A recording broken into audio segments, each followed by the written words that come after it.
So this is in cities, and that's from a health perspective, that's actually what we want to do. We want to reduce air pollution in cities where most of the population, or half the population, is living, and where people are moving as well. When we look a little bit more closely, when we actually have started to have a good measurement database, so this is actually looking in China and capital cities in China, it's not so clear. Actually, many cities, air quality is improved. Other cities, air quality is worsened. This is only looking over 4 years of data. But in general, and including where we have measurements, there's a general decline throughout Asia, resulting from increases in energy efficiency, fuel switching. So very important that we've actually seen large movement from these very dirty fuels, biomass.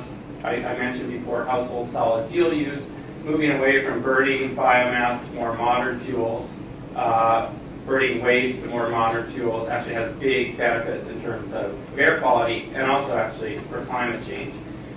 We've also seen a decrease in emission intensity, so the level of emissions per unit of energy that's extracted. So this has improved, again, efficiency as well, resulting in technology changes.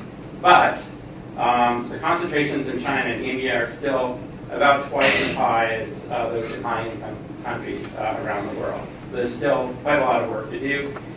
And one of the other things that is of growing importance is increasing regional pollution. So we can see actually very clearly in China that while some cities are improving, the areas outside the city, and if we look actually at the region as a whole, there's really no change. In fact, there's a worsening of air pollution. So we're actually moving sources. Now again, from a health perspective, that's probably a good thing. If we move the sources of emissions away from where populations are concentrated, that is probably a good thing, but it raises new problems. So air pollution, we now consider it more as a regional problem, to the extent actually that the west coast of the U.S.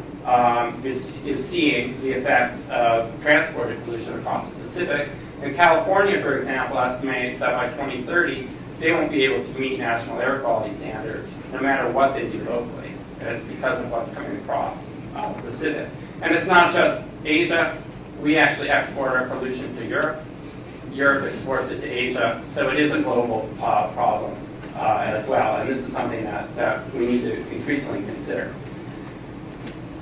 So I want to talk a little bit about development transitions and how this affects sort of air pollution. We've got sort of three major transitions that we see when we look at development. We've got a demographic transition, epidemiologic transition, and the risk transition. I'll just illustrate these again with some examples.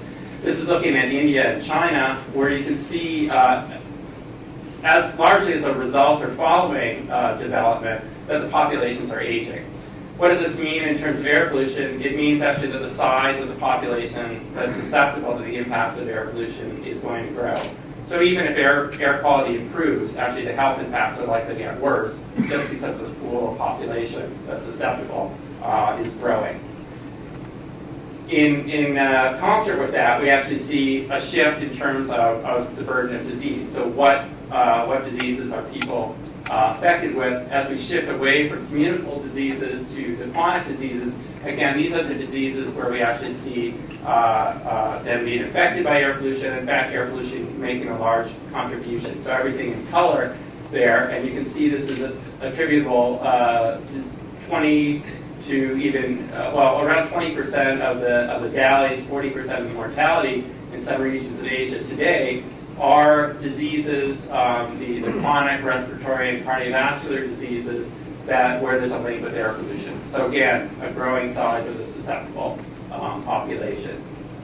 And then the other main sort of transition that's going on is urbanization. And urbanization, I think, offers both opportunities and challenges. What opportunities? Well, again, if we manage air pollution or other environmental hazards, it has a great impact. It's very efficient to do this in a city. Cities are actually good things in terms of mitigation, in terms of pollution control.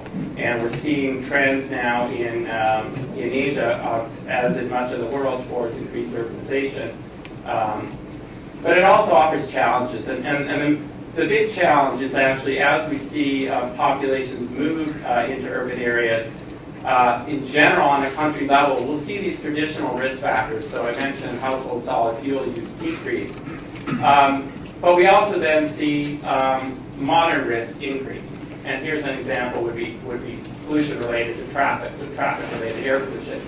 But in fact, some of these populations will be affected by both traditional risks and modern risk. And that's this risk overlap that we see. So you could think, for example, of an urban slum, or in fact just low socioeconomic groups in urban areas or in megacities that may live in an area where they're affected by high levels of traffic. In their former incarnation in rural areas, there's no traffic. But they've also can't afford, for example, cooking with clean fuels. So they're cooking with solid fuels in the middle of a city where they're now faced with both of these risks. And what evidence do we have that this is actually occurring? So this is just some work from a project we've been doing in Ho Chi Minh City. You can see on the right side a very modern kitchen. This is in the same neighborhood. Another kitchen, in fact, even within this kitchen, it has both traditional and modern risks. So on the floor there's a traditional open fire for cooking, but they also have gas that they can use. But both of these homes may be located 100 meters from a major traffic artery. This is some work that we're doing with colleagues at Berkeley and University of Minnesota in Delhi. Massive traffic in Delhi, and this is only getting worse. We also have things like diesel generators.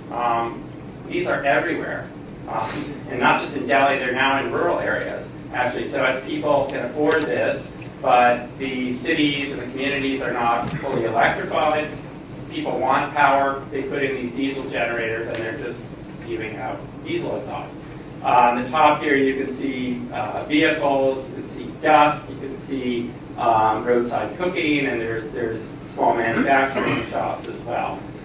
This is some work that, really nice work that Kathy Dionisio has done with Majid Azadi at Harvard in Accra in Ghana.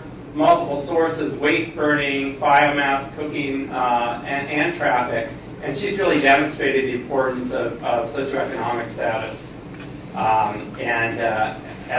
in terms of leading to high levels of air pollution. And in fact, it's of more importance in Accra than traffic. So just to sum up, with development, we see sort of an increasing size of the susceptible, potentially exposed population. It's really important not to forget that. That really means the task is more difficult than just improving the quality of the environment. Evidence in Asia of dramatic increases in source activity, but generally stabilized levels of pollutant concentration. So really success in terms of air quality management, but we see these inequities. And the exposures are complex and very difficult, especially to deal with in rapidly developing situations. And I'll just stop there.